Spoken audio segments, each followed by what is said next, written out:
नमस्कार दोस्तों, मेरा नाम है अंकुर चौरसिया। आपका इस वीडियो में स्वागत है। बताएंगे आपको कि अगले कुछ दिनों में यानी कि अगले 5 से 6 दिनों में मानसून की वापसी कहां से और कब तक होगी और क्या सिस्टम बनने वाले हैं, कहां पर अभी वर्षा जारी रहेगी, कहां पर मानसून कर देगा अलविदा। यानी कि क्योंकि मानसून जानते हैं आप कि मानसून जो है धीरे धीरे आगे की तरफ मतलब कि वापसी की राह पर लौट चुका है। तो आगे कुछ दिनों में यानी कि 5-6 दिनों से लेकर के अगर 10 दिनों की बात किया जाए तो उसके दौरान आपके इलाके में किस तरह की गतिविधियां बारिश की रह सकती हैं। वो उत्तर से लेकर के मध्य भारत हो, मध्य से लेकर पश्चिम, पश्चिम से लेकर पूर्व भारत हो और पूर्व से लेकर दक्षिण भारत हो, कोई भी भारत का इलाका हो, उसमें मौसम कैसा रहने वाला है, मानसून की वर्षा कैसे होने वाली है, किस तरह की गतिविधियाँ कैसी देखने को मिलने वाली है, कहाँ पर भारी वर्षा की संभावना है, कहाँ पर हल्की वर्षा की संभावना है, कहाँ पर है ही नहीं, इसके बारे में फुल डिटेल में इस वीडियो में बात करने का प्रयास करते हैं। चलिए अब ज़्यादा देर ना करते हुए शुरुआत करते हैं। तो देखेंगे कि जो मानसून है पश्चिमी राजस्थान से जैसलमेर कुछ मिला के बाड़मेर से वापसी कर चुका है और अगले 2 से 3 दिनों में राजस्थान के कई इलाके, पश्चिमी मध्य प्रदेश, पंजाब, हरियाणा, दिल्ली, पश्चिमी उत्तर प्रदेश, जम्मू कश्मीर, हिमाचल प्रदेश, उत्तराखंड से मानसून विदाई ले सकता है। यानी कि मानसून यहाँ पर इन राज्यों को इस साल के लिए यानी कि 2023 का मानसून इस साल के लिए अलविदा कह सकता है और अपनी वापसी की राह पर लौट सकता है। जो जेट स्ट्रीम का प्रभाव है वो काफ़ी तेज़ी से बढ़ रहा है और जो हवाएं हैं, जो कतरनी हवाएं हैं, वो काफ़ी तेज़ी से नीचे की तरफ मूव कर रही हैं, जिसकी वजह से अभी तो उत्तर भारत में उनका प्रभाव है, लेकिन धीरे धीरे जो है इनका प्रभाव पूर्व और मध्य भारत पर भी पड़ने वाला है, जिसके वजह से वर्षा में तो काफ़ी कमी आएगी। शुष्क हवाएं हैं, गर्म हवाएं हैं, तो तापमान भी राइज होंगे और उसके बाद वर्षा काफ़ी कम हो जाएगी और मानसून उस समय वापसी की राह पर अपने लौट जाएगा, यानी कि मानसून वापसी कर लेगा। जब जैसे ही अभी आज मतलब 27 तारीख का समय है और 28, 29, 30 के यानी कि मंथ का जो एंड है यानी कि मंथ का महीने का अंतिम दिनों में गुजरात के क्षेत्रों से भी मानसून विदाई ले सकता है, यहाँ तक की संभावना है। बाकी जैसे ही 1 अक्टूबर आएगा वैसे ही एक बंगाल की खाड़ी में 30 सितंबर के आसपास सिस्टम उभरने वाला है, जो कि 1 अक्टूबर को जो पश्चिमी यानी कि भारत के जो पश्चिमी इलाके हैं, मध्य इलाके सॉरी, जो पश्चिम दिशा में आगे बढ़ेगा और मध्य इलाके हैं, यहाँ पर जैसे ही पहुँचेगा ये मानसून की एंट्री को यानी कि मानसून की जो वापसी एंट्री हो रही है अरब सागर की तरफ से और बंगाल खाड़ी की तरफ से, यानी कि पश्चिम से जब पूर्व की तरफ बढ़ रहा है मानसून यानी कि वापसी की राह पर लौट रहा है, उसको ये हवाएं पूर्वी नम हवाएं जो हैं उसको रोक देगी। हालांकि ये बहुत पीछे तक नहीं जाएगा, जहाँ से मानसून लौट चुका होगा वहाँ पर तो ये नहीं जाएगा, क्योंकि जहाँ से मानसून लौट चुका होता है वहाँ पर पश्चिमी शुष्क हवाएं चलती हैं जो मानसूनी सिस्टम को धक्का देती हैं, यानी कि कहती हैं बाबू आगे चल, तुमको आगे नहीं बढ़ना है, तो वो सिस्टम वहीं से रिकर्व कर जाते हैं यानी कि घूम जाते हैं। तो अभी के मुताबिक क्या संभावना है कि ये उड़ीसा को पार करके छत्तीसगढ़, मध्य प्रदेश के क्षेत्रों पर जाएगा, उसके बाद इसके जो पश्चिमी हवाएं हैं वो पुश करेंगी तो ये उत्तर प्रदेश की तरफ मूव कर जाएगा।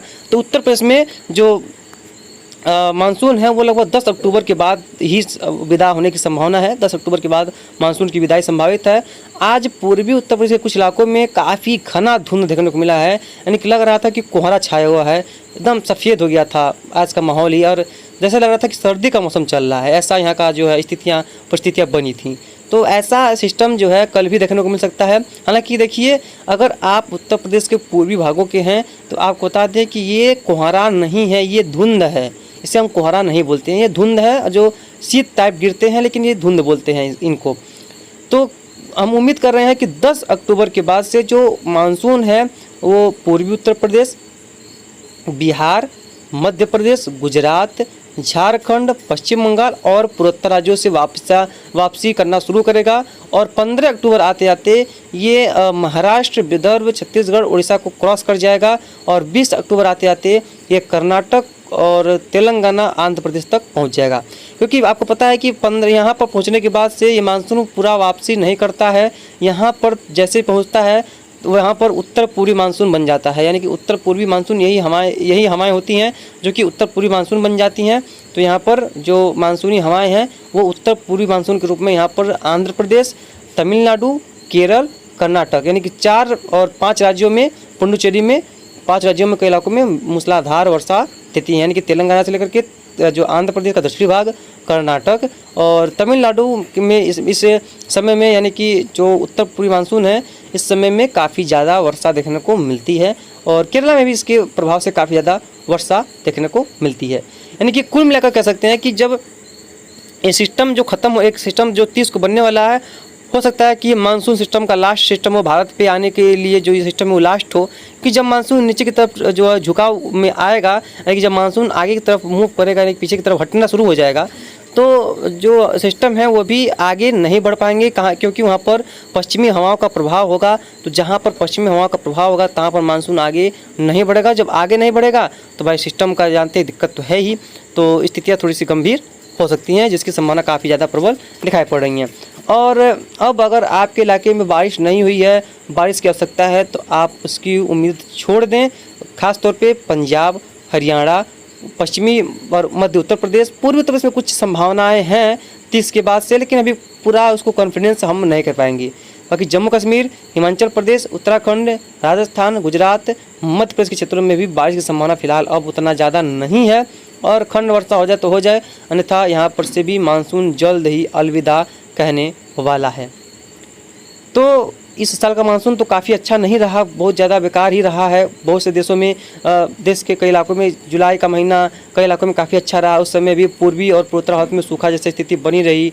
अगस्त का महीना तो पूरा देश के लिए बेकार था, कोई मतलब नहीं था। मानसून कंडीशन बनने के बावजूद भी कोई वर्षा तराई की बेल्टों में नहीं हुई। नेपाल की पहाड़ियों पर ज़्यादा वर्षा हुई है, बाकी कहीं पर वर्षा ज़्यादा खास देखने को नहीं मिली है इस दौरान भी।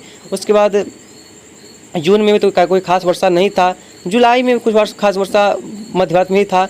फिर सितंबर जो है वो भी कोई खास नहीं रहा है। हालांकि कुछ जरूर से वर्षा की गतिविधियों को बढ़ाया जरूर से, वेलमार्क ग्रुप एरिया आया था, सिस्टम आए थे तो वर्षा हुई थी, लेकिन कोई ज़्यादा खास बारिश यहाँ पर देखने को नहीं मिली है।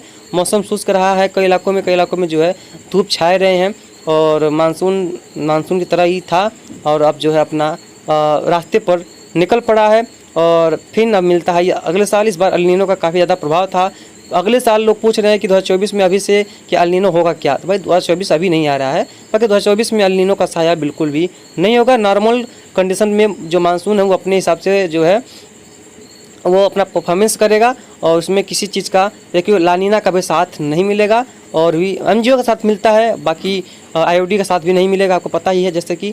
तो अगले साल का मानसून देखते हैं क्या होगा। तो अभी मानसून बीता है, अभी 1 साल का समय है, मान के चलिए 1 साल नहीं, मान के चलिए 8 महीने का समय है। और इसमें अगर जोड़ेंगे तो हम अक्टूबर से लेकर के अक्टूबर, नवंबर, दिसंबर, जनवरी, फरवरी, मार्च, अप्रैल, मई, यानी कि 8 महीने का समय है। तो 8 महीने समय कम नहीं होता है। बाकी जो भी होगा हम आपको आगे अपडेट कर देंगे किस तरह का जो मौसम आपके इलाके में बनने वाला है, कहाँ पर किस तरह की वर्षा होने वाली है।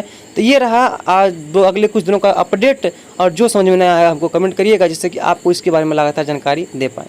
धन्यवाद।